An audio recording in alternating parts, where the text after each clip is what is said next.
When 100 Huntley Street first visited the Abilities Church in Toronto, Ontario, we immediately noticed something special about drummer Kenny Rojas. As good as he sounds, he actually can't see what he's doing, and that's because he's blind and has been since childhood. But at this church, that isn't a problem, because it was started with people like him in mind. Here, I really feel as though I can be myself. I mean, I'm not saying that the other churches don't help me do that, but I think here, I feel more involved.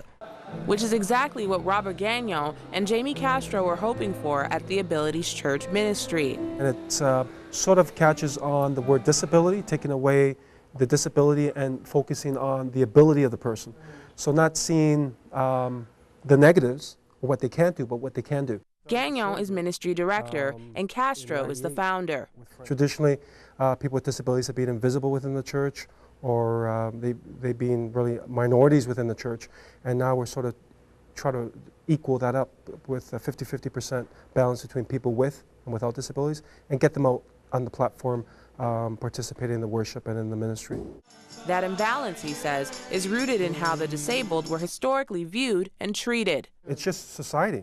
Don't forget that within the last 100 years, people with disabilities used to live in institutions with intellectual disabilities, and so they weren't visible in the community.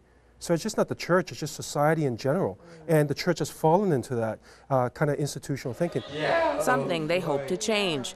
Gagnon, who has cerebral palsy, is one of 3 members of the pastoral team with a visible disability. We are a community that will appreciate what you can offer the church, and that we want you develop to your full potential in Christ. And while 3 years ago the idea of a church for people with different abilities was new, today Gagnon and Castro's vision is catching on. Recently, the ministry fully integrated with a local church.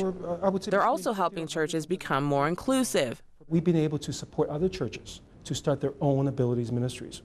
And beyond that, we supported churches with special needs ministries, which are segregated, to transform those special needs ministries into abilities ministries. Tonight, they're welcoming a very special guest. It's good to be with you. Ontario's Lieutenant Governor, the Honorable David C. Onley, a staunch advocate for the disabled, is visiting for the first time. You know, we're commanded to love one another, and the reality has been for far, far too long in far too many churches that people with disabilities are not welcomed. They may be there, but they're not really fully part of the community. And so when you get to a church like this, whose focus is on people who have a whole range of disabilities, from physical disabilities to intellectual disabilities and just everything imaginable, it really is inspiring. A perfect choice of words, according to church founder Jamie Castro. It's a huge thing for us, obviously, because of his position. A lot of people don't realize that the Lieutenant Governor of Ontario was the one that inspired the concept of an abilities church. He called me and says, this model of mutual integration is something that the church desperately needs. And we started talking about the possibility of bringing this model of inclusion to the church. In addition to the model of inclusion, His Honor has also been outspoken about a barrier many people with disabilities face: employment. That while the Great Depression saw a high unemployment rate of 24%, and that was the greatest economic crisis in Canadian history, that the unemployment rate for adults is 25% in terms of people with disabilities. And that doesn't even include the people who have given up looking. So it's well above the Great Depression figures. And those numbers persist, he says, because of long-standing myths about the disabled. There's a myth of higher absenteeism when it's lower. There's a myth of lower productivity when it's higher. There's a myth of less job retention when it's significantly higher. So statistically, people with disabilities make very good employees. It's just that that message hasn't yet worked its way into the business culture. It's a barrier Pastor Robert Gagnon has faced trying to find work. So some people see me, they see a speech in them, and they think, how can I preach? How would people understand?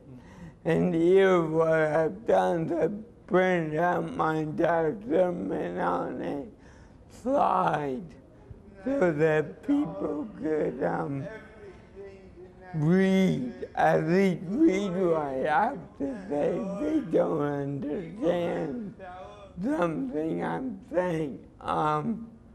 So that's been part of the struggle, the beauty piece. Great. According to the Honorable David C. Onley, faith communities can play a significant role in breaking down the barriers Gagnon faced. I think one of the roles that the church can play is by talking about it in the first place.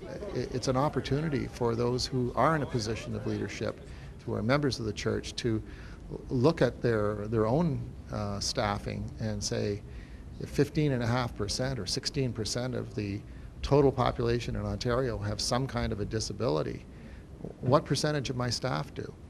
And if it's not something approaching 16%, then you're not realistically representing the culture in what it is that you do as a business. And with the endorsement of high-profile guests like the Lieutenant Governor, and by continuing to lobby for full inclusion within the church, Robert Gagnon says the Abilities Church ministry is one step closer to realizing their dream. My honest dream is that one day there'd be no need for an ability church because every church would be inclusive. And that's like the dream. You both got to do it. In Toronto, Ontario, Bridget Antwi, 100 Huntley Street.